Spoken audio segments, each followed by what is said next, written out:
buenos días. Un saludo especial en nombre de la doctora Diana Alexandra Remolina Botía, presidenta del Consejo Superior de la Judicatura, de la doctora Florestela López Jaramillo, vicepresidenta, y de los demás magistrados que integran la corporación.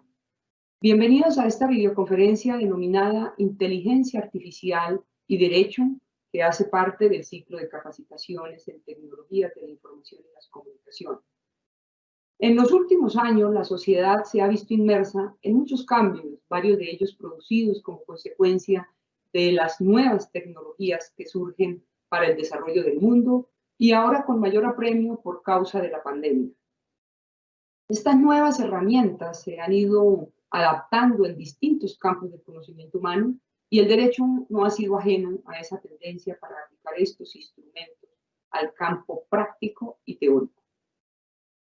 De ese movimiento han surgido elementos que anteriormente no se vislumbraban posibles en el derecho. Un ejemplo de esto es la llamada inteligencia artificial, que se ha convertido en una herramienta revolucionaria para coadyuvar en el análisis de jurisprudencia y en el estudio y resolución de casos.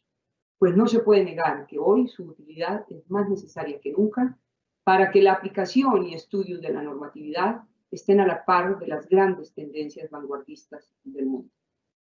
En el día de hoy tenemos el honor de contar con la participación de la experta argentina, la doctora Cecilia Celeste Danesi, quien nos acompaña en el día de hoy desde Italia.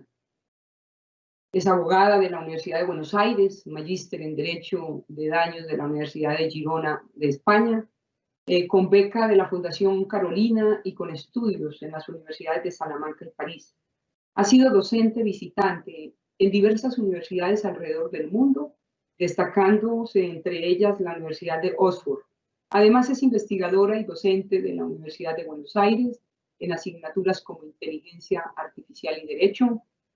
Es autora del libro Accidentes de Tránsito y de varios artículos doctrinarios. Fue ganadora del Premio de Derecho Privado Castanto Beñas de la Universidad Aragonesa de Jurisprudencia y Legislación. Actualmente es subdirectora del Instituto de Derecho de la Salud del Colegio de Abogados de San Isidro, Argentina.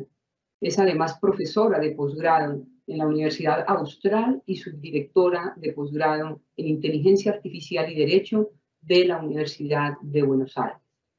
Tan pronto finalice la exposición, nuestra invitada especial dará respuesta a algunas de las preguntas que ustedes tengan a bien formular a través del chat de participación.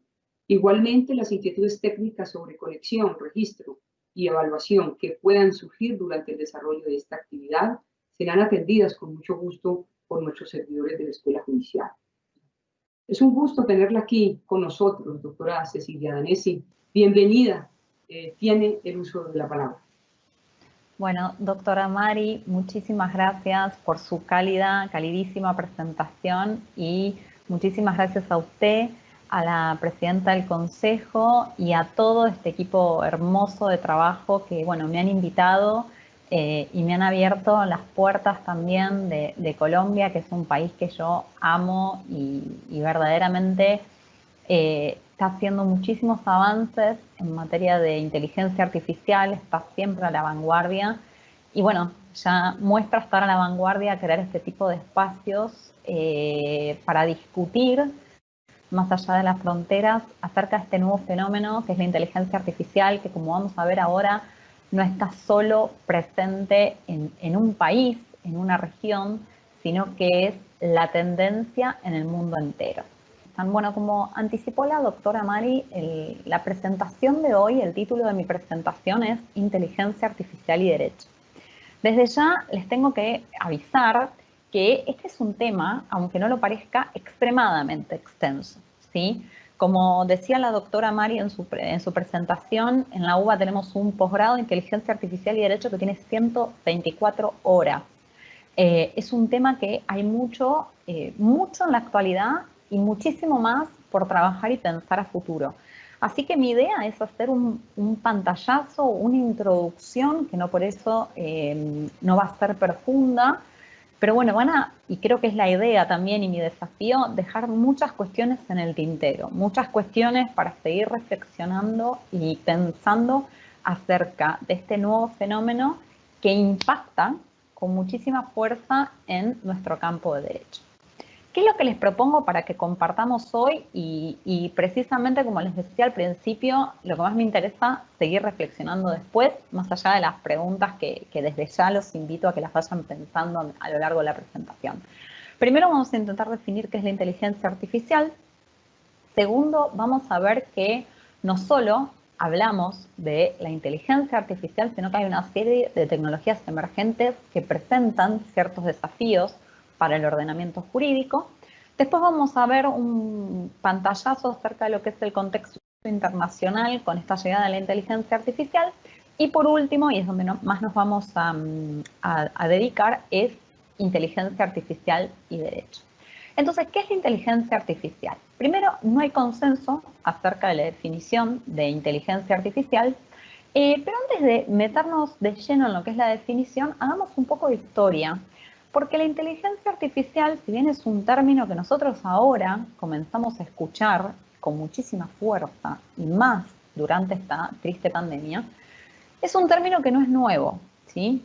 El término en sí nace en 1956 en una reunión de jóvenes matemáticos y a quien se le reconoce haber acuñado este término es a John McCarthy, que es uno, entre otros, a quienes se le reconoce este título de haber acuñado el término y de padre de la inteligencia artificial.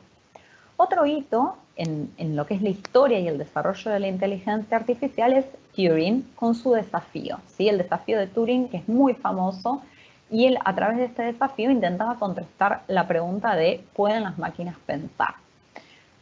El nacimiento del término es del 56, pero esta idea de que las máquinas piensen es todavía anterior, ¿sí? Ya había muchísimos científicos que décadas y décadas atrás ya trabajaban esta idea de que las máquinas podían pensar como los humanos, pero eran conscientes que el estado de los desarrollos tecnológicos en ese momento no les permitía avanzar con esta idea, ¿sí? Pero sabían que había un futuro muy prometedor por delante. Básicamente este desafío de Turing, que era como la puerta para probar si piensan o no las máquinas, había un interrogador, que en nuestro gráfico es la figura C, que del otro lado había una máquina y una persona. Entonces él hacía preguntas y alguno de estos dos iba contestando.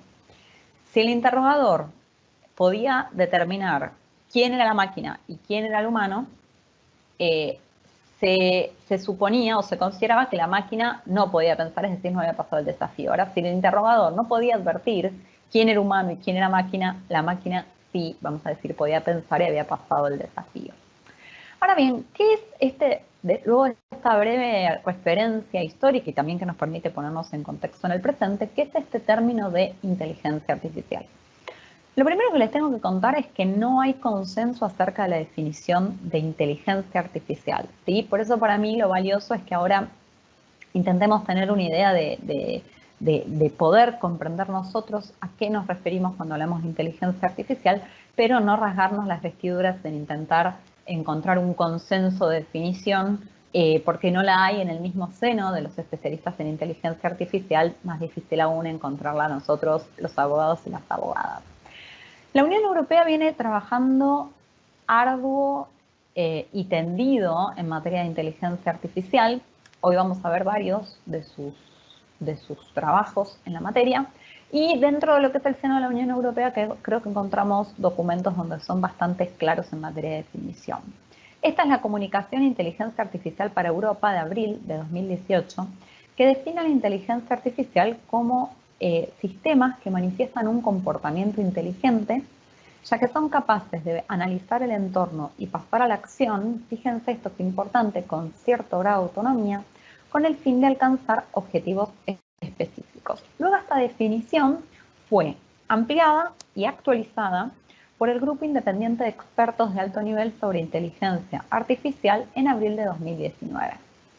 Este es un documento que se emitió en conjunto con las directrices éticas para una inteligencia artificial fiable, que lo vamos a ver más adelante, pero que también es un documento muy relevante en materia de ética e inteligencia artificial. ¿Qué es lo que dice este grupo independiente de expertos de alto nivel sobre inteligencia artificial? Dice, son sistemas de software, y en algunos casos también de hardware, diseñados por seres humanos que, y vamos a ir viendo puntos importantes de esta definición. Dado un objetivo complejo, es decir, siempre van a trabajar con un objetivo específico, actúan en la dimensión física o digital mediante la percepción de su entorno a través de la obtención de datos, la interpretación de datos estructurados y no estructurados que recopilan. Es decir, ¿qué nos tiene que importar a nosotros acá? Uno, van a tener un objetivo complejo al cual van a tener que alcanzar y van a actuar en la dimensión, ya sea física o digital, percibiendo el entorno y obteniendo datos de ese entorno. ¿Y qué van a hacer con esos datos que van a percibir? Los van a interpretar, ¿sí? Los sistemas inteligentes. Y en base a esa percepción del entorno, obtención de datos e interpretación, se va a decidir el sistema qué acción o acciones tienen que llevar a cabo para cumplir ese objetivo preestablecido, ¿sí? Un punto muy importante en materia de inteligencia artificial es que pueden adaptar su conducta mediante el análisis del modo en que el entorno se ve afectado por sus acciones anteriores. ¿Qué significa esto? Esto es muy importante, más que nada también en nuestro ámbito jurídico. Que los sistemas de inteligencia artificial tienen esta capacidad de autoaprendizaje y eso significa que van a ir modificando su conducta con las interacciones que hagan con el entorno. Para decirlo todavía más sencillo, un sistema de inteligencia artificial hoy nos va a dar una respuesta, pero puede ser que un tiempo más adelante nos dé otra distinta ante el mismo estímulo. ¿Por qué? Porque en todo ese periodo de tiempo fue interactuando y aprendiendo cosas nuevas, ¿sí?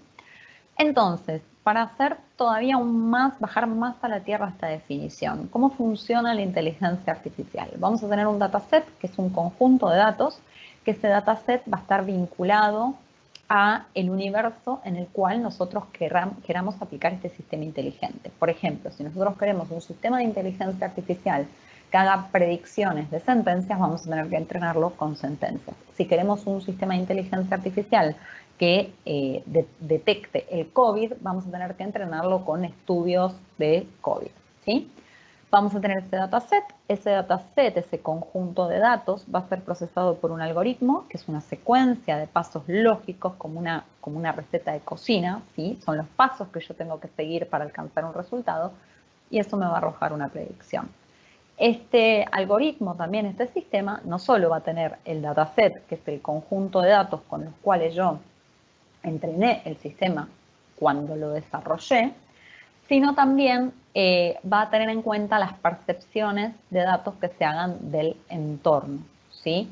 Es decir que el algoritmo, el sistema, va a tener en cuenta los datos de entrenamiento inicial y va a tener en cuenta las percepciones que se hagan del entorno, es decir, la nueva información que va obteniendo el sistema. En base a esto se arroja una predicción. Esto es muy importante también, que no hablamos de decisiones en sentido estricto, ¿sí? Sino que van a ser predicciones. Bien, para tener una idea, nosotros nos vamos hoy a detener en la justicia, pero estas son algunas noticias de distintos sistemas de inteligencia artificial que se fueron desarrollando, ¿sí?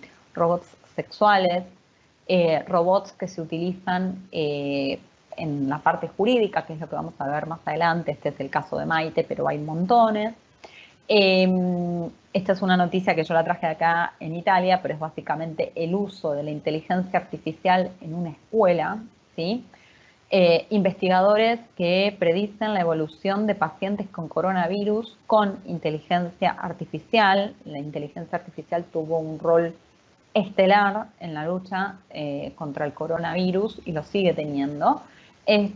O por ejemplo en la ciudad de Buenos Aires, que se utiliza un sistema de inteligencia artificial para que en base a la tos detectar, esto es lo que se denomina red neuronal, detectar si esa persona tiene COVID o no. Es decir, vos tosés en el celular escucha, procesa con inteligencia artificial y te arroja una predicción de si tenés COVID o no en base al tipo de tos que tenés.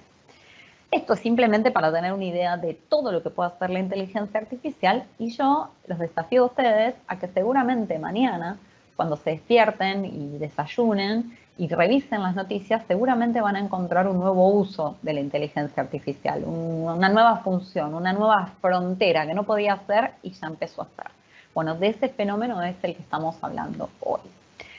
Hablando un poco de las tecnologías emergentes y los nuevos desafíos, porque la inteligencia artificial es una de las tecnologías emergentes y es la protagonista de la cuarta revolución industrial, pero no es la única, ¿sí?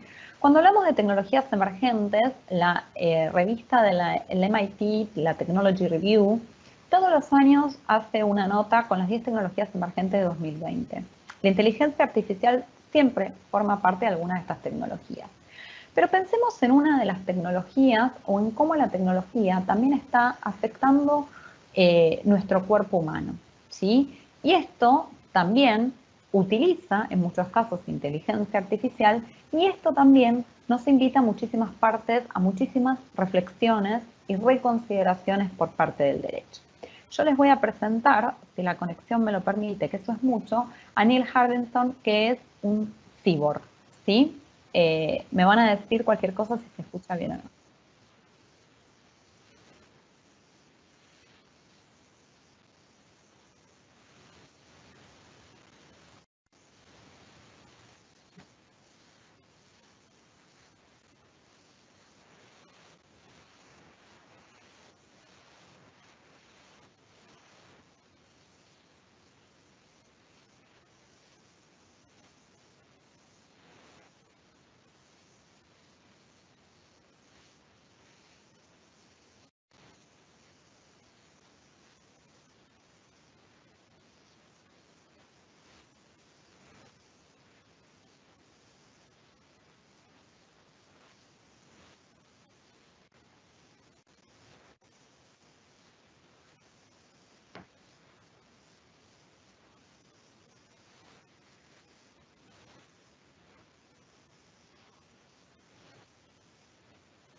Otro caso de cyborg es Moon Rivas. Moon Rivas es española y ella lo que hizo fue implantarse en el pie un chip que le permite percibir los movimientos sísmicos. Después también el caso de Manuel Muñoz, que él se colocó un sensor barométrico en su nuca, ¿sí? Y con eso puede percibir la presión atmosférica. ¿Por qué traemos estos casos de los cyborgs en una charla entre juristas, ¿no? Bueno, fíjense los debates que esto trae, ¿no?, a nuestro ordenamiento jurídico, como por ejemplo, él tuvo un problema, Neil Harbinson, en Reino Unido, cuando quiso renovar su pasaporte. Él tiene la antena, como veíamos recién, implantada. Reino Unido le denegaba la posibilidad de renovar el pasaporte porque decía que conforme su legislación y su política, no puede haber en las fotos del pasaporte ningún tipo de dispositivo tecnológico. Entonces que él no podía con esa foto renovar el pasaporte. Bueno, hubo un intercambio de correspondencia, vamos a decirle, en el cual él afirmaba que esa antena ya era parte de su cuerpo, entonces que tenían que considerarlo como parte de su cuerpo. Finalmente le renovaron el pasaporte y por eso es que a él se lo reconoce como el primer cyborg, porque se reconoce legalmente que esa tecnología implantada en su cuerpo ya es parte de su cuerpo y no es algo externo. Obviamente que esto da mucho para el debate. ¿Qué pasa en el contexto internacional con la inteligencia artificial y con estas tecnologías? Bueno, primero como para un poco de curiosidad, ¿no? Si miramos Google Trends, que es un servicio que tiene Google para saber los términos que más búsquedas tienen, es decir, que están como en la mesa, que se debaten más actualmente, el término inteligencia artificial, si ustedes se fijan, sé que la definición no es de lo mejor, pero fíjense que nunca bajó, o sea, el mínimo 0, el máximo 100, siempre se mantiene entre 50 y 100, ¿sí?, a nivel mundial. Fíjense que dice todo el mundo en los últimos 12 meses. Fíjense Colombia, fíjense qué orgullo que tienen que tener como ustedes como nacionales. Colombia está en el primer puesto, ¿sí?, en el ranking con 100, que es el máximo de interés y de búsquedas que hay en el país.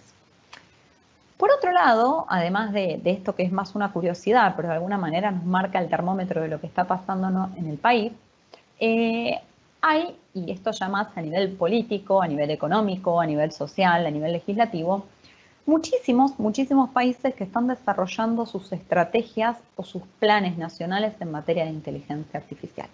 Este mapa nos permite ver un poco quiénes ya tienen la estrategia completa, es decir, terminada y en ejecución, quiénes las están elaborando, ¿sí? Y bueno, y de otros factores. Italia tiene una, España tiene una, Argentina había desarrollado una con la administración anterior, ahora está suspendida, pero está en vías de retomarse una, al menos estamos trabajando para una estrategia de inteligencia artificial en la ciudad de Buenos Aires. Y como ven, esto está en las agendas de los países. El hecho de una estrategia de inteligencia artificial es algo que tiene mucha importancia, porque la inteligencia artificial no es algo de la tecnología, no es algo exclusivo de la legislación, no es algo exclusivo de la economía, sino que la inteligencia artificial atraviesa de forma transversal las distintas disciplinas, los distintos estratos sociales, las distintas áreas de gobierno, los distintos poderes. Es decir, ningún sector queda al margen del impacto de la inteligencia artificial. Por eso es muy importante que la inteligencia artificial sea una política de Estado con un plan de cómo ese Estado determinado va a querer implementar o llevar a cabo el desarrollo de este sistema, de estos sistemas inteligentes. Bien, vamos a la parte que hoy nos convoca, que es la inteligencia artificial y el derecho. Bien, acá tenemos, vamos a decir, distintas maneras de encarar el estudio, ¿sí? Yo hoy les propongo, lo dividí así como para estar más, vamos a decir, organizados, pero vamos a tratar de ser lo más abarcativos posibles. Por un lado, es analizar la inteligencia artificial, esto dentro del paraguas del derecho, ¿no? Es decir, cómo como juristas vamos a analizar la inteligencia artificial. Bueno, por un lado, una parte muy importante es la inteligencia artificial como asistente de los juristas.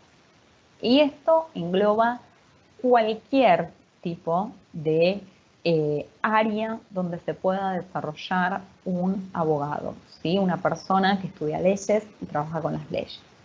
Esto incluye no solo a los jueces, no solo a los fiscales, sino también a los abogados, a las áreas de departamentos de legales de determinadas empresas, a las compañías de seguros cuando quieren detectar el fraude.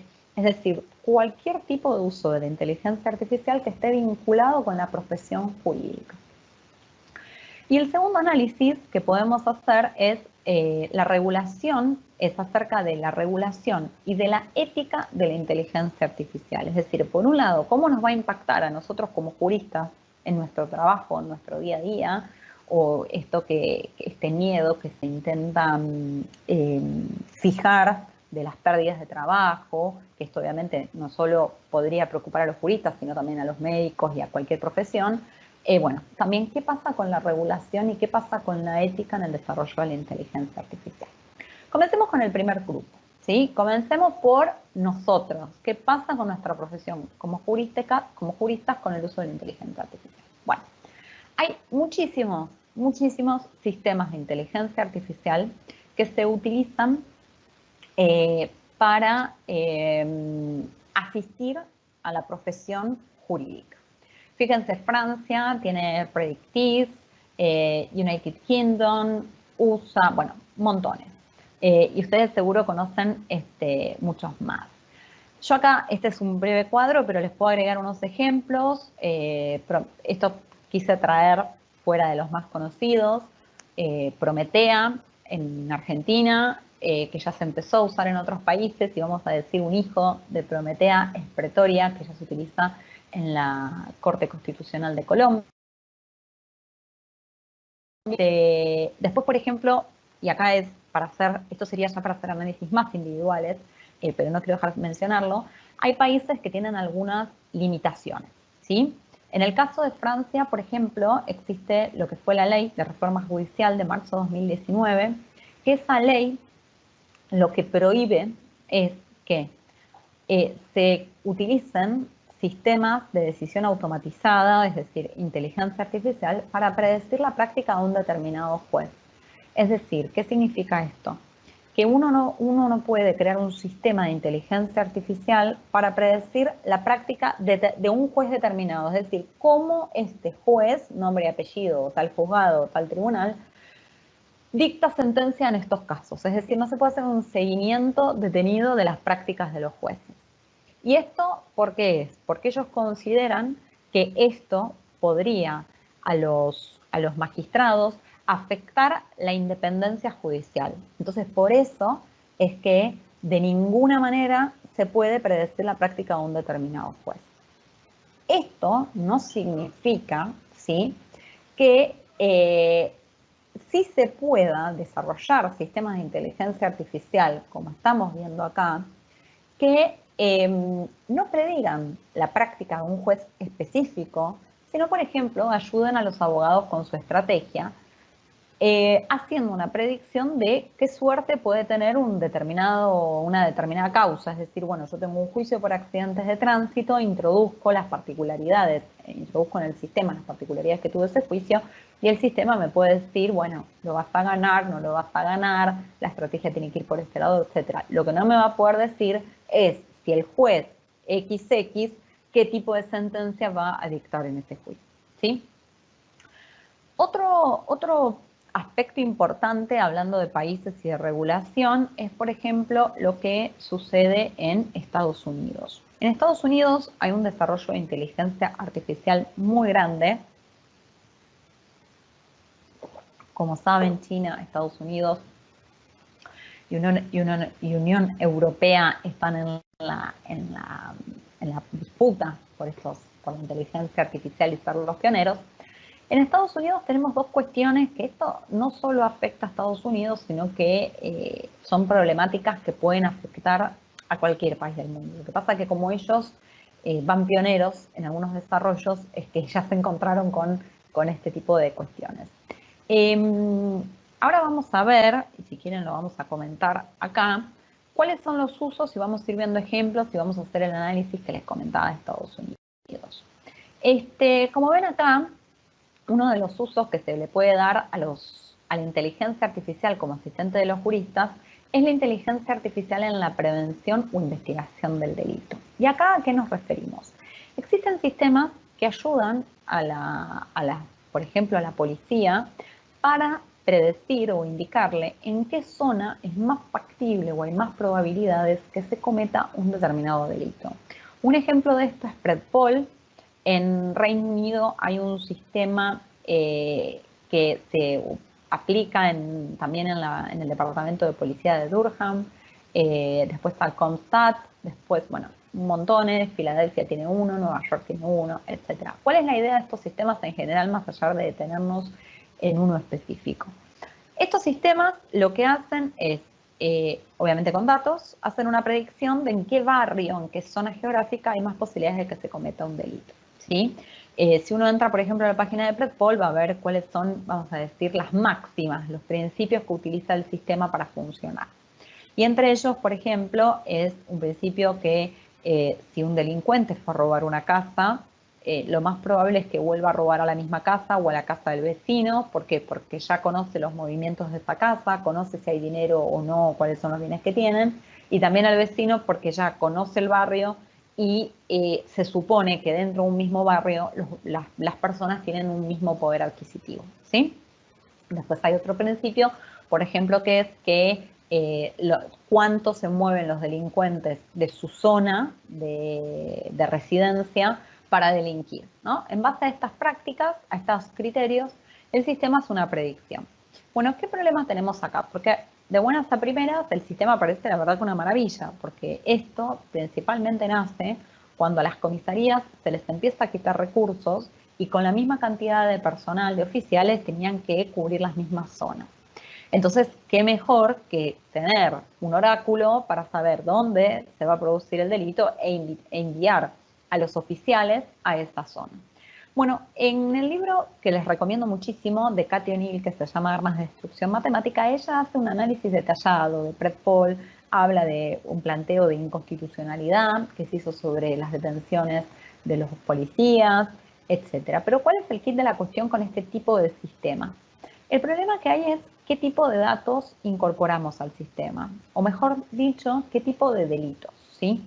Ella lo que señala es que si nosotros incorporamos delitos mayores, es una clasificación del FMI que es delitos parte 2, violaciones, asesinatos, etcétera, genial, vamos a decir, no hay ningún problema. Pero al incorporar delitos menores, como por ejemplo la tenencia de estupefacientes, o ella pone en el libro el vagabundeo, etcétera, esto nos lleva a que los oficiales, los policías, estén en barrios que generalmente son de latinos o de afroamericanos, es decir, barrios de bajos recursos, estén ahí, obviamente predispuestos a hacer detenciones, porque si el sistema los mandó ahí, es por algo, es porque algo tienen que estar atentos a que pasen, y hacen detenciones a personas que por ahí, si no hubiesen estado ahí, porque el sistema les dijo, no las hubiesen hecho, es decir, son delitos sin víctimas, porque detienen ex ante, que lo que hacen es retroalimentar este sistema. ¿Por qué? Porque van a detener a una persona que, volvemos a que el oficial seguramente no hubiese estado ahí, o muy probablemente no hubiese estado ahí si el sistema no lo enviaba. Entonces los oficiales van a ir, esos datos con las nuevas detecciones vuelven a entrar al sistema. ¿Se acuerdan que yo les contaba que el sistema no era solo con lo que yo lo había entrenado al principio, sino que también va a tener en cuenta los datos que yo le voy incorporando a posteriores? Entonces, ¿esto qué significa? Que esos nuevos datos vuelven a entrar al sistema, y el sistema, ¿a dónde me vuelve a mandar? A los mismos barrios, ¿sí? Entonces, esto es lo que se denomina, cuando estudiamos inteligencia artificial y ese tipo de fenómenos, un bucle de retroalimentación pernicioso. ¿Por qué? Porque siempre me va a terminar arrojando el mismo resultado porque yo retroalimento el sistema con esos mismos datos. Lo que termina pasando es que, si bien el objeto de Predpol era apuntar a zonas geográficas y no por características físicas, lo que termina sucediendo es que esto termina siendo una herramienta para condenar a barrios, zonas de bajos recursos. Este es un problema, ¿sí?, que tenemos con este uso de la inteligencia artificial para la prevención o investigación del delito. Por otro lado, también se puede utilizar la inteligencia artificial para la elaboración de sentencias o dictámenes, ¿sí? Y acá tenemos que hacer distintas consideraciones. Por ejemplo, Prometea, como les contaba al principio, en sus orígenes, ahora se sigue usando así, pero ya tiene muchas más funciones, hacía dictámenes en el seno del Ministerio Público Fiscal para predecir dictámenes acerca de, por ejemplo, la asignación de viviendas, ¿sí? Entonces, el sistema leía una determinada causa y, en base a la información que estaba ahí, hacía una predicción si el dictamen iba a ser por la afirmativa o por la negativa. Esto no significa que el sistema actuaba solo y que no había supervisión humana. Esto significa que agiliza maravillosamente, ¿sí?, rapidísimamente, los pasos, la elaboración de dictámenes, ¿sí?, porque lo que antes llevaba media hora a un agente judicial, ahora se hace en segundos. El agente judicial luego revisa el dictamen y después se firma, ¿sí? Obviamente que este dictamen se puede modificar, se le pueden agregar cosas, etc. Y esto, a su vez, ¿qué beneficio tiene? Que estoy anticipando un poco conclusiones, pero esto, a su vez, tiene enorme beneficio, que todos estos agentes judiciales que antes estaban media hora haciendo un dictamen que es de lo más automático y rutinario, ahora tienen tiempo para estar dedicándose a otras causas o a otros procesos que requieren mucho más de la sensibilidad humana y no pueden ser delegados a los sistemas de inteligencia artificial. Yo les cuento una experiencia personal. Yo ahora vivo en Italia, pero antes trabajé 12 años en la justicia de mi país. Y la mayoría de las sentencias que teníamos que hacer en el juzgado eran sobre accidentes de tránsito. El problema era que yo tenía tantas sentencias para hacer de accidentes de tránsito, que eran de lo más comunes, rutinarias y sencillas, no me daba el tiempo, o no me permitía el tiempo necesario para analizar casos como una mala praxis médica, una nulidad de acto jurídico, o casos donde estén involucrados derechos de menores, porque mi tiempo estaba más consumido por esta cantidad de casos rutinarios. Imagínense qué valioso hubiese sido si yo hubiese tenido una herramienta de inteligencia artificial que hubiese realizado las tareas del tribunal, que eran mucho más rutinarias, y yo haber podido dedicar mucho más tiempo a cuestiones, repito, más sensibles, más delicadas y más urgentes. Este es un uso, el de Prometea, para elaborar sentencias, dictámenes, y obviamente siempre con la supervisión humana final. Otro uso también es, y siguiendo con los casos de Estados Unidos, es el caso de Compass en Estados Unidos, que se utiliza para poner o establecer un puntaje, un scoring de reincidencia a los detenidos, ¿sí? Esto funciona de la siguiente manera. Una persona se la detiene, en el momento que la detienen le hacen completar un formulario con 137 preguntas, y en base a las respuestas que pone este formulario, el sistema hace una predicción con un scoring de riesgo, es decir, con un puntaje. Obviamente, a más puntaje, más posibilidades tiene esa persona de reincidir. Este puntaje luego es utilizado por los jueces para fundar sus sentencias condenatorias. Generalmente, quienes obtienen un puntaje alto automáticamente son condenados por los jueces, es decir, es casi imposible que un juez se aparte del puntaje de Compass. ¿Cuáles son los miramientos que podemos tener con este tipo de sistemas? Repito, estas son cuestiones que ya pasan, suceden en el presente, y que nosotros, que todavía no empezamos a implementar este tipo de sistemas, es quienes tenemos que estar en este tipo de ambiente, de debate, de intercambio, para analizar estas cuestiones y aprender de los errores de quienes ya lo aplicaron para evitar que no suceda, ¿no? Esto tiene dos consideraciones. Repito, esto es un tema muy, muy largo y muy detallado, pero, y para trabajar muy detalladamente, pero hago las consideraciones generales. Por un lado, Estados Unidos tiene un problema, más que nada de afectación al derecho de defensa en juicio, ya que ellos tienen el secreto comercial que ampara a los desarrolladores de software de inteligencia artificial para que ellos no tengan que develar cómo funciona este algoritmo. Entonces, esto nos trae como consecuencia una clara afectación al derecho de defensa en juicio, porque los acusados no pueden apelar ese fallo, esa sentencia, porque no pueden conocer por qué se les aplicó un puntaje alto. El segundo problema que tiene Compass son los sesgos, y es la discriminación que está detrás de estos sistemas. Esto precisamente se da porque, por cómo está entrenado y por los datos con los cuales se usa. Esto fue comprobado por una investigación que hizo ProPublica, en la cual comprobó que había muchísimos falsos positivos, y esto generalmente se daba con las personas afroamericanas. ¿Esto qué significa? Que a los afroamericanos se les asignaba un puntaje alto y luego se comprobó que no reincidían, y muchísimos falsos negativos, es decir, que se le asigna un puntaje bajo porque se presume que no va a reincidir. Esto generalmente se daba en los casos de personas caucásicas, de personas de piel clara, y luego sí reincidían, ¿sí? Entonces este es el problema de los sesgos, y este es uno de los problemas que tiene Compass. En torno a lo que les comentaba recién, vuelvo que me olvidé de decirles, hay un caso, que es el caso Loomis, que llegó a la Corte de Wisconsin, que él precisamente apeló porque no podía conocer cómo funcionaba este algoritmo por dentro. Hay un artículo de Daniela Dupuy, que es una fiscal especializada en cibercrimen, yo después les puedo pasar el dato completo de la revista donde está, que ella analiza no solo Compass, sino varios sistemas del derecho penal en torno a esta preocupación. Y otro punto que también podemos analizar con Compass es este formulario, ¿no? Estas preguntas que se le hacen contestar a un detenido. Primero, en qué condiciones se las hace contestar, porque les comentaba que era ni bien está detenido.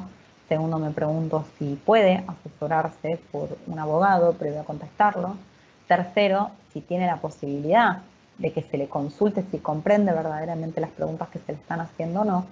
Y cuarto, también otra cuestión, es qué tipo de preguntas se le hacen. Ustedes, yo les puedo pasar luego el formulario. Entre las preguntas está, por ejemplo, si una persona con hambre tiene derecho a robar, si te han expulsado de la escuela, si las personas con las que vivís, si tus padres se han separado, si las personas de tu vecindario han estado arrestadas. Yo digo, no, yo tengo padres divorciados, de la escuela no me echaron, pero tenía muy mala conducta, así que estuvieron bastante cerca. Y considero que una persona con hambre no es que tenga derecho, en el término legal, de robar, pero comprendo mucho más una persona que roba por hambre a que una persona que no roba con ese fundamento, ¿no? Entonces digo, como el peligro que hay detrás del compás de que estas preguntas que no apuntan a la acción, al tipo, al delito penal reprobado por el ordenamiento jurídico, es decir, no apuntan a la acción, sino que apuntan a la persona y a la condición socioeconómica de la persona. Entonces, esto creo que es algo que tenemos que evitar. Y bueno, para ir cerrando este capítulo, como ven, hay mucho por trabajar, también se puede utilizar la inteligencia artificial para la valoración de la prueba. Acá tenemos el caso de, por ejemplo, se puede utilizar para los patrones de voz de los testigos y determinar si se contraponen los dichos de los testigos entre sí o si, por ejemplo, el testigo no es fiable y está mintiendo. Y por último, otro uso que se puede dar de la inteligencia artificial como asistente a los juristas es para la comunicación. Esto más que nada lo planteo en la zona dentro de lo que son los tribunales, que a veces están muy colapsados de tareas y no pueden dar información hacia los justiciables o hacia los abogados. Entonces pueden crear agentes conversacionales para, esto ya existe, ¿no?, para dar una primera información sobre determinados puntos. Obviamente que hay muchísimas más clasificaciones y muchísimos más sistemas, muchos sistemas que se utilizan para asistir a los abogados en la creación de documentos, pero bueno, esta sería una idea general. Pasemos al segundo grupo que les comenté. ¿Se acuerdan que al principio dijimos, bueno, ¿cómo vamos a estudiar la inteligencia artificial en el derecho? Y yo les dije, bueno, vamos a hacer dos grandes grupos. Por un lado, la IA como asistente del jurista, y por otro lado, ¿qué pasa con la regulación y la ética de la inteligencia artificial? Si estuvieron atentos, se habrán dado cuenta que ya hablamos de cuestiones éticas a la hora de diseñar un algoritmo, que ya hablamos de la importancia que tiene la regulación con este tipo de herramientas, ¿sí? Entonces, a esto llegamos por decantación. Nosotros como juristas, más allá de cómo la inteligencia artificial puede mejorar nuestras tareas y nuestra calidad de trabajo, también tenemos que pensar qué pasa con la regulación y la ética. Bueno, empecemos por la parte ética. En materia ética hay una cantidad enorme de principios y de directrices éticas. Si ustedes entran a la página de Algorithm Watch, van a encontrar que hay un repertorio con más de 160 documentos, abril de 2020, de principios éticos y todos documentos vinculados a la ética de la inteligencia artificial. Yo acá les voy a comentar el de la Unión Europea, que es el de abril de 2019, pero sepan que hay otros, igualmente todos más o menos trabajan bajo los mismos ejes. ¿Qué es lo que propone este documento? Una IA fiable. ¿Y cómo se logra? Bueno, dice, se debe evaluar y abordar continuamente a lo largo de todo el ciclo de vida de los sistemas de inteligencia artificial. Esto es importantísimo. ¿Por qué? Porque como ya les comenté que los sistemas siguen aprendiendo una vez que son puestos en funcionamiento, lo que sucede es que uno puede entrenar el sistema hoy, probarlo, que es lo que se llama test cuando uno lo desarrolla, no me da respuestas sesgadas, no me da error, no nada, pero luego una vez que lo pongo en funcionamiento sí. Y esto hay muchos casos, y lamentablemente muchos que afectan a grupos vulnerables, especialmente cuestiones de género. Este es un área en la cual yo investigo y trabajo muchísimo, que es la afectación a los derechos de las mujeres con los sistemas de inteligencia artificial, que esto también incluye reconocimiento facial, etc. Por eso es muy importante que todo tipo de control, de supervisión de los sistemas de inteligencia artificial tiene que ir desde que se concibe el sistema de inteligencia artificial, desde que se diseña, desde que se planea, hasta que está en funcionamiento. ¿Sí? No es que lo pongo en circulación y lo dejo andar. No, no. El control tiene que ser permanente. Bueno, ¿qué dicen estas directrices éticas? Primero, acción y supervisión humana. Esto lo comentamos ya y es importantísima el humano en el centro del poder. Por otro lado, la solidez técnica y la seguridad. Esto es muy importante. Pensemos que estos productos también van a estar expuestos a lo que es el hackeo y nos puede traer como consecuencias gravísimas. Gestión de la privacidad y de los datos. Bueno, esto es un área que ahora lo vamos a comentar más adelante, pero es una de las áreas más afectadas por la llegada de la inteligencia artificial del ordenamiento jurídico y es la protección de datos. Transparencia, bueno, esto está vinculado a lo que veíamos con el caso Compass y el problema del secreto comercial. Pero esto no está solo vinculado a eso, porque ahí sería que nosotros no podemos acceder al algoritmo por una ley. Pero hay casos en los cuales nosotros no podemos determinar, y esto depende qué tipo de inteligencia artificial estemos usando. Generalmente esto pasa con las redes neuronales, que son las denominadas deep learning. Básicamente el problema es que hay muchos sistemas de inteligencia artificial en los cuales no se puede desnudar ese algoritmo, es decir, leer e interpretar, y no se puede determinar cómo llegó a esta predicción y no a otra. El ejemplo es, por ejemplo, que un sistema de inteligencia artificial me puede detectar si yo tengo cáncer o si tengo COVID, pero no puede ni el sistema ni cualquier ingeniero o experto en datos justificarme por qué llegó a esa decisión y no a otra. Esto es un problema desde la mirada jurídica, obviamente. Otro punto es la diversidad, no discriminación y equidad, que esto ya lo estuvimos hablando y es un problema muy grave, y esto apunta muchísimo al tema de los datos, ¿sí?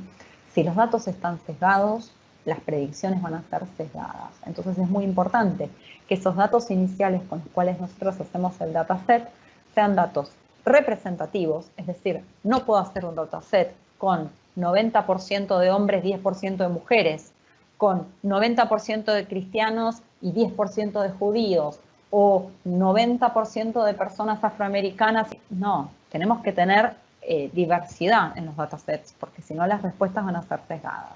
Este es un problema muy grande, porque muchas veces lo que pasa es que como nosotros vivimos en una sociedad sesgada, ¿sí?, hacia las mujeres, hacia los grupos vulnerables, los datos que tenemos en nuestra sociedad ya están sesgados y no hay datos que no estén sesgados. Entonces, esto es un problema muy grande. Bienestar social y ambiental, rendición de cuentas, por último, que esto vendría a ser, bueno, en materia de responsabilidad, indemnización, exactamente, rendir cuentas acerca de las consecuencias que tienen estos sistemas. Si quieren tener una mirada de la ética más regional, más de nuestro continente, mejor dicho, vamos a decir, del área de América Latina, en enero del año pasado se desarrolló el Latin American Summit, en el cual yo tuve el placer de coordinar la comisión de IA, reglas y principios éticos. Si ustedes entran a la página van a encontrar un documento de trabajo con el que trabajamos en la comisión sobre digamos, principios éticos, es decir, esa fue la base, ahora van a salir las conclusiones de este trabajo. Como les comentaba, la Unión Europea es muy pionera en el desarrollo de documentos. ¿Por qué? Porque tanto la Unión Europea como China como Estados Unidos quieren ser los pioneros en el desarrollo de inteligencia artificial, porque son conscientes del avance económico que va a tener, de la importancia que tiene para el desarrollo del país. Pero la Unión Europea se diferencia porque esto lo quiere hacer de una manera ética y lo quiere hacer de una manera respetando los principios y los derechos de la Unión. Recientemente, a fines de octubre, es decir, hace nada, emitió 3 documentos con iniciativas de legislación. Estos son iniciativas de regulaciones de reglamentos para que regulen 3 áreas, ¿sí? Ahora las vamos a ver las 3, pero vamos a detenernos en una de ellas ahora, que es un marco de los aspectos éticos de la inteligencia artificial, la robótica y las tecnologías conexas, ¿sí? Básicamente, este documento lo que hace es abocarse a los sistemas de inteligencia artificial de alto riesgo, ¿sí? Y toma esas directrices éticas que lo vemos recién, las recepta y las pone como común denominador para desarrollar estos sistemas de alto riesgo, ¿sí? Entonces, ¿qué propone este documento? Pero esto ya no sería digamos, un principio, algo a seguir, un horizonte a alcanzar, sino que esto sería legislación, se tiene que cumplir, ¿sí? Evaluar los riesgos que tiene su sistema de inteligencia artificial, y acá se incluye en materia de sesgos, de discriminación, de género, de ambiente, etc. La evaluación de la conformidad. Esto viene con muchas directivas de la Unión Europea que exigen la creación de un certificado europeo de conformidad para que se vendan determinados productos. Entonces acá lo que se propone es que haya un certificado europeo de conformidad ética, ¿sí? Es decir, que primero se los evalúa y si pasan esa evaluación se da este certificado. Y por último, y se hace mucho hincapié en la supervisión institucional de este tipo de sistemas. Bueno, acá es para que tengan una idea de cómo se propone saber qué se entiende por sistemas de alto riesgo o no. Y esta clasificación va a depender por sectores, ya sea en empleo, educación, asistencia sanitaria, transporte, etcétera, o por usos o fines de alto riesgo, ¿sí? Según el uso o el fin que se da, se lo puede clasificar como alto riesgo. Por ejemplo, procesos electorales y campañas políticas, ¿sí? Por poder decir una cosa. Clasificación y evaluación de estudiantes, porque esto es lo que nos trae como consecuencia es que determinadas personas no pueden acceder a determinados estudios, etc. Bien, pasando más al área de la regulación, ¿no? Este es, como les digo, es un tema muy largo que lleva muchas horas, necesitamos muchas horas, pero quiero hacer vamos a decir, un pantallazo por distintas áreas del derecho, en las cuales para mí son las que van a estar, las que están ya más afectadas por la inteligencia artificial. Algunas cuestiones ya las mencionamos a lo largo de la charla. Primero, el derecho de daños. ¿Quién va a ser responsable por los daños ocasionados por los sistemas de inteligencia artificial? Y esto va de la mano, una de las preguntas, ahora vamos a ver un informe de la Unión Europea sobre este tema, pero una de las preguntas que tenemos que contestar es, bueno, hay una fuerte idea de dotar a los sistemas de inteligencia artificial de personería jurídica electrónica. Bueno, esto va, no va, sí, no, por qué consecuencias tiene, es un punto muy interesante. Otra área es el derecho del consumidor, ¿sí? Y esto, yo creo que dentro de lo que es las normas de derecho del consumidor, hay tres grandes ejes para estudiar. Por un lado, la responsabilidad por daños, ¿sí? Es decir, dentro del daño que se ocasiona en lo que es la relación del consumidor, ¿quién va a ser responsable por los daños? ¿Qué tipo de responsabilidad vamos a aplicar? ¿Sí? Esto obviamente también está vinculado con el punto anterior. Otra cuestión es acerca de las actualizaciones. Como saben, los sistemas de inteligencia artificial tienen que estar permanentemente actualizándose, van a recibir actualizaciones, y eso puede afectar la seguridad del producto, ¿sí? Entonces, esto es otro punto importante. Después, ¿qué pasa con la garantía legal? Si va a seguir recibiendo sus actualizaciones, ¿qué pasa con el deber de información? Etcétera. Derecho penal, imagínense un vehículo autónomo que ocasiona un daño, quién va a responder, cuestiones de autoría. Protección de datos personales, lo comentamos un poco al principio, necesitamos muchísimos datos para entrenar un sistema de inteligencia artificial. ¿Cómo se adquieren esos datos? Hay que respetar la normativa, obviamente que sí, se respeta, no se respeta. Derechos humanos, sesgos y perfilado. Bueno, esto es un tema muy preocupante, se crean lo que son los perfiles con características comunes de grupos de personas y esto se usa para muchos fines. En el caso de Cambridge Analytica se utilizó para manipular las elecciones políticas, es decir, la decisión de voto. Entonces esto puede tener una connotación, un riesgo muy grande. Y por otro lado, lo que es la censura, la libertad de expresión, la libertad de información, y esto está vinculado al uso de la inteligencia artificial en las redes sociales como gestora del contenido, ¿sí? Todo lo que vemos en las redes sociales, todo está gestionado y decidido por sistemas de inteligencia artificial. Estos son 3-4 clases en el posgrado. Bueno, como me estoy quedando sin tiempo, voy a avanzar. Estados Unidos tiene 3 proyectos de ley. Uno es el Algorithmic Accountability Act, que lo que propone es crear evaluaciones de impacto. Después hay un proyecto de ley para solucionar el problema de COMPAS y la posibilidad de alegar el secreto comercial. Y por otro lado, y esto también es otro temazo que en las clases que damos da para largo, que son las deepfake news, que son creadas por sistemas de inteligencia artificial. Hay un proyecto de ley para la responsabilidad. Avanzo todavía, la Unión Europea en octubre de 2020, les comentaba recién, sacó 3 documentos importantes en la regulación, ¿sí? Aspectos éticos de la inteligencia artificial que los vimos, responsabilidad civil en materia de inteligencia artificial y derechos de propiedad intelectual. El de responsabilidad civil, básicamente lo que propone es que en los sistemas de alto riesgo se aplique un sistema de responsabilidad objetivo y en todos los otros sistemas un sistema de responsabilidad subjetivo, pero con muchas particularidades en ambos casos. En torno a lo que veíamos recién de derechos humanos, la ONU tiene muchísimos informes y esta preocupación del uso de la inteligencia artificial en las redes sociales. Bueno, este era el informe que les comenté recién de la Unión. Y para terminar, y para dejar esto para concluir, las quiero hacer escuchar a Sofía.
Bueno, este video es importante porque es el día en el cual se le reconoce a Sofía la ciudadanía saudí, es decir, que a un robot humanoide se le reconoce la ciudadanía en un Estado, ¿no? Y así como este y muchos de los interrogantes que nos fuimos planteando, son muchas de las cosas que tenemos que reflexionar y pensar como juristas en torno, como hablábamos recién, los planes estratégicos de inteligencia artificial, las políticas de Estado en materia de inteligencia artificial, qué tipo de legislación queremos, qué pasa con el uso de la inteligencia artificial en los sistemas de justicia, como el valioso uso que tiene Pretoria para detectar aquellos casos que tienen que ser prioritarios. Entonces hay muchos temas para debatir y creo que el debate lo tenemos que dar ya, porque el resto del mundo no va a tardar en implementar esto, ya los países más desarrollados lo están implementando. Nosotros, para estar en la discusión, en el debate internacional, tenemos que estar sumamente atentos a este tipo de discusiones. Así que yo acá les dejo mis redes, en mi página web van a encontrar un montón de artículos sobre este tema y documentos internacionales, si alguien me quiere contactar también para hacer alguna pregunta. Y vuelvo a abrir, les pido, me parece que yo ya dejé de compartir, pero en su caso que me digan si está bien o si da igual. Gracias. Nuestro agradecimiento especial a la doctora Cecilia por su muy técnica y clara exposición acerca de este tema tan vigente y tan interesante de la inteligencia artificial y el derecho. Doctora Cecilia, vamos al espacio de las preguntas. Y la primera pregunta que nos hacen a través del chat es la siguiente. ¿Qué puede aportar la inteligencia artificial a la igualdad de género? Qué buena pregunta. Lo primero que te tendría que contestar es la igualdad de género la puede aportar, pero primero tenemos que preocuparnos de cómo está ampliando la brecha de género, ¿sí? Toda la solución está, o el kit de la cuestión está en materia de datos. Y los datos que ingresamos al sistema, que muchas veces están sesgados porque no tienen perspectiva de género, eso se soluciona con grupos de desarrolladores de inteligencia artificial diversos, es decir, esto que hablábamos, diversidad de raza, de religión, de género, ¿sí? Si nosotros creamos sistemas de inteligencia artificial, repito, inclusión de mujeres en la ciencia, en el desarrollo de inteligencia artificial, datos no sesgados, esos sistemas de inteligencia artificial nos van a empezar a dar respuestas no sesgadas, equitativas y con perspectiva de género. Y esas respuestas van a ser parte de la sociedad. Entonces, esta sería la primera herramienta. Además de esto, lo que podemos decir es que, por ejemplo, uno de los usos de Prometea en materia de inteligencia artificial es para ayudar a la toma de denuncias de violencia de género. Lo que hace es agilizar esa toma de denuncia y asistir en la toma de denuncia. Entonces, bueno, encontramos sistemas. El Laboratorio de Inteligencia Artificial de la Universidad de Buenos Aires tiene muchísimo trabajo en materia de género e inteligencia artificial. Los invito también a que vean la página, que van a encontrar muchísimas funcionalidades y para ampliar esta respuesta. Muy interesante, doctora. ¿Cuál es el mayor reto que tienen las facultades de Derecho frente a la enseñanza de asignaturas como la inteligencia artificial? El primer reto que tienen, que me parece que no es único de la inteligencia artificial, sino que es el primero antes que cualquier desarrollo técnico, es flexibilizar los reglamentos para que la incorporación de nuevas materias sea muchísimo más sencilla. Es decir, las currículas universitarias son muy difíciles de modernizar, de incorporar materias, porque es la burocracia, y más si es estatal o lo que fuere, y lo que termina sucediendo es que las materias que se tienen que incorporar no se incorporan, como por ejemplo inteligencia artificial y derecho. Los desafíos que tiene, pero que creo yo son fácilmente solucionables, es que la inteligencia artificial es interdisciplinaria. Es decir, es inconcebible estudiar inteligencia artificial sin técnicos en inteligencia artificial, sin especialistas en inteligencia artificial. Y si estamos hablando de inteligencia artificial en salud, sin médicos. O sea, no podemos. Es un diálogo interdisciplinario. En la materia mía de grado de inteligencia artificial y derecho de la UBA, todos los cuatrimestres, recibimos a profesores de otras disciplinas que desarrollan inteligencia artificial precisamente para que veamos la perspectiva desde otro lado y no quedarnos con la nuestra jurídica, que es ver solo una partecita de la historia. Entonces, creo yo que, bueno, primero, flexibilizar la modificación de las currículas universitarias y, en segundo lugar, la mirada interdisciplinaria que tiene que tener la inteligencia artificial. Doctora Cecilia, ¿cuál es la diferencia entre un cyborg y un transhumano a propósito de su disertación sobre el tema? Mira, lo que podemos decir es que dentro de lo que es el transhumanismo es como la palabra macro, ¿no? Porque vendría a ser lo que va más allá del humano en sí, como el cuerpo solo, vamos a decirle. Los cyborg podrían ser una de las especies dentro del transhumanismo, ¿sí? El debate acá está dado en lo que son las cuestiones éticas acerca de esta posibilidad de incorporar tecnología a nuestro cuerpo o de utilizar la tecnología para mejorar la especie humana antes, ¿sí? O sea, cuando la especie humana se está concibiendo, ¿sí? Selección de embriones, que ya se utiliza inteligencia artificial para seleccionar cuáles son los mejores embriones para implantar in vitro, por ejemplo. Entonces, esto es un debate ético muy grande porque uno puede decir que éticamente no corresponde seleccionar el mejor embrión o con las mejores características. El problema que nosotros tenemos que ser conscientes es que si nosotros no lo hacemos, el país de al lado sí por ahí lo va a hacer. Entonces, esto no quiere decir, bueno, aceptemos todo porque el país de al lado sí lo hace y va a estar en mejores condiciones que nosotros. Lo que sí es, debatámoslos, pongamos condiciones y seamos claros en qué queremos tener y qué no. ¿Hay alguna regulación adecuada cuando las inteligencias artificiales pueden verse afectadas por los prejuicios o la antiética de su creador? No, regulación no. Lo que yo creo muy valioso es o este proyecto de ley de Estados Unidos o lo que propone la Unión Europea acerca de las evaluaciones de impacto, es decir, estudios de la inteligencia artificial y de estos sistemas para determinar si tienen sesgos o no, que se tienen que hacer antes de la puesta en circulación y durante, ¿sí? ¿Por qué? Porque el problema es, ¿esto por qué tiene que llegar antes? En Argentina, por ejemplo, cualquier obra que puede tener impacto en el ambiente, se tiene que hacer una evaluación de impacto previa para ver si impacta el ambiente. ¿Por qué? Porque una vez que uno destruye el ambiente, ya eso no se puede recomponer, ¿sí? Son daños que no tienen vuelta atrás, vamos a decirle.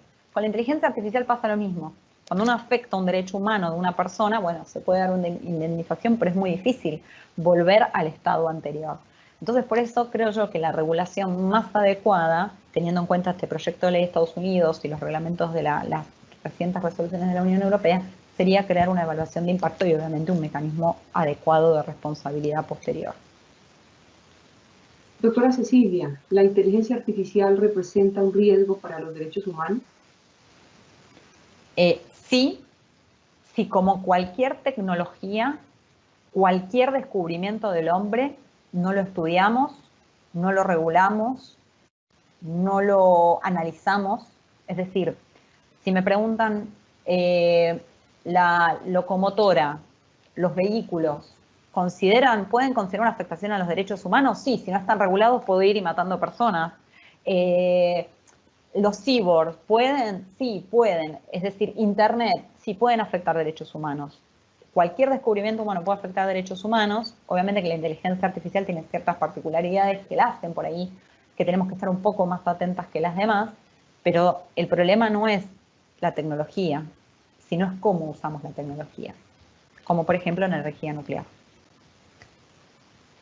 Nuestro agradecimiento especial a la doctora Cecilia Celeste Danesi por su generosidad y disposición para acompañarnos en esta mañana y explicarnos desde Italia esta importante temática que cada día toma más fuerza en el mundo del derecho, que no puede ignorar las nuevas tendencias tecnológicas, así como tampoco desconocer los grandes aportes interdisciplinarios que provienen de otras áreas diferentes al derecho, pues es desde y con ellas que se desarrolla y enriquece el mundo jurídico. Usted, como creadora de la asignatura de inteligencia artificial de la Universidad de Buenos Aires, juega un papel importante. Estas asignaturas en las escuelas de Derecho de alguna manera han dado origen al sistema de Prometea para agilizar los pasos en la elaboración de dictámenes rutinarios para la Fiscalía o Ministerio Público de Argentina, como usted muy bien lo ha explicado en el día de hoy, y que sin duda también ha dado paso a la creación del sistema Pretoria, inteligencia artificial, que coadyuva en la labor de nuestra Corte Constitucional colombiana para disminuir los tiempos de análisis y clasificación de la información de expedientes. Un agradecimiento especial también a los servidores y servidoras judiciales y desde luego a todas las personas que actúan en el sector justicia y que se han conectado a esta conferencia virtual. Igualmente los invitamos a que nos sigan a través de nuestras redes sociales como Facebook, Instagram, Twitter y YouTube, donde podrán encontrar información sobre todas nuestras videoconferencias, además de otras noticias de interés. Y a propósito del tema de hoy, tan perfectamente expuesto por nuestra invitada especial, nos despedimos con una frase del investigador estadounidense Eliezer Yudkowsky. Con mucha diferencia, el mayor peligro de la inteligencia artificial es que las personas concluyen demasiado pronto que la entienden. Muchas gracias, un feliz resto de día para todos, para todas. Saludo y agradecimiento especial en nombre del Consejo Superior de la Judicatura a la doctora Cecilia por su generosidad y sacar de su agenda tiempo para compartir con la rama judicial colombiana y los demás actores del sector justicia esta importantísima conferencia que está a la vanguardia del uso de las tecnologías y que sin duda son herramientas que contribuirán en beneficio de la optimización y el mejoramiento continuo de la Administración de Justicia en Colombia. Muchísimas gracias.